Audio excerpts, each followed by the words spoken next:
Alors, notre Paul est converti, si on peut dire, et ensuite... Il a eu la révélation. Il a eu la révélation. Mais converti veut dire qu'on connaît le christianisme, oui. le message du Christ, c'est encore autre chose. Voilà, justement, donc on est dans les années 30-40, et là, il y a des années noires, des années où on ne sait pas ce qui se passe. Alors, qu'est-ce qu'on peut reconstruire? Il y a 3 ans.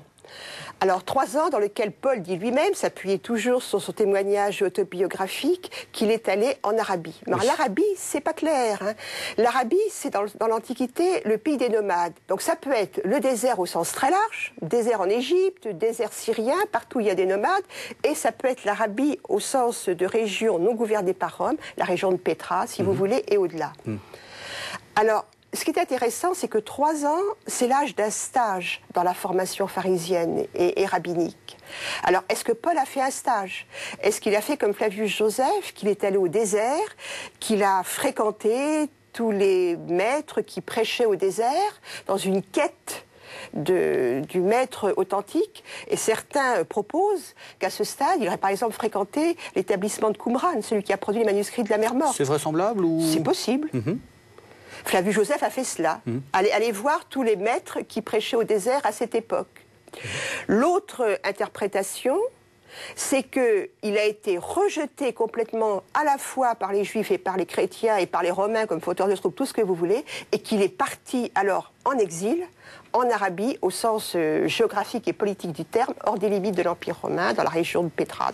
Parce que lui-même raconte qu'à un moment, il est descendu un peu comme un sac dans un couffin, d'une ville assiégée. D'une ville assiégée, et on dit souvent Damas, oui. Voilà, que c'est Damas. Donc, est-ce que c'est pendant la conversion C'est après la conversion, une fois qu'il a déjà reçu une première catéchèse à Damas. C'est aussi intéressant, on voit toujours Paul, l'apôtre du monde gréco-romain.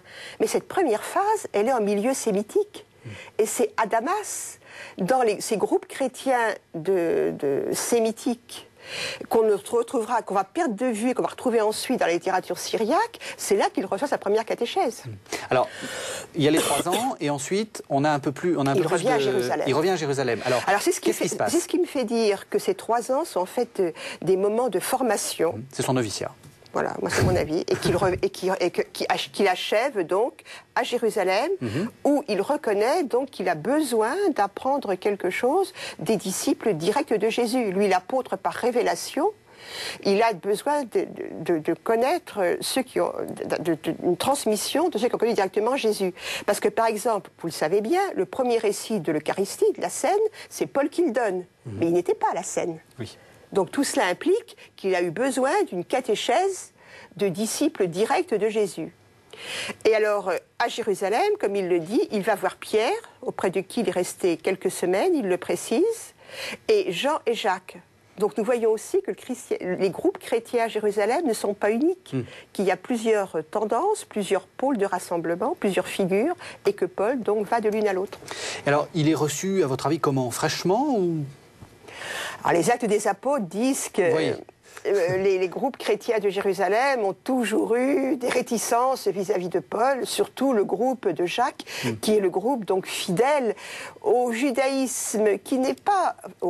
puis ensuite au christianisme, qui n'est pas absolument isolé du monde gréco-romain, mais qui met quand même par-dessus tout la fidélité aux préceptes de vie juive. Oui, un judaïsme judéen, autour de Jérusalem, autour du temple, etc. Où vraiment le christianisme assume la culture juive, circoncision, et surtout nourriture cachère, le problème donc de la mixité ou de la séparation à table. Ce qui pose le problème de l'évangélisation, c'est-à-dire que qu'est-ce qu'on fait, enfin, ça va se poser là. Mais on reste entre soi. On reste entre soi, alors que Pierre est plus ouvert.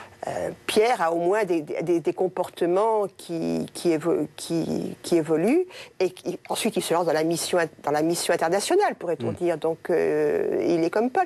Mais il ne faut pas oublier que quand une religion se constitue, il y a 2 façons de former une communauté, où on la structure très fort de l'intérieur, en développant les réflexes identitaires, c'est ce que fait Jacques, ou on la lance dans le champ du monde, ce que fait Paul et ce que fera Pierre.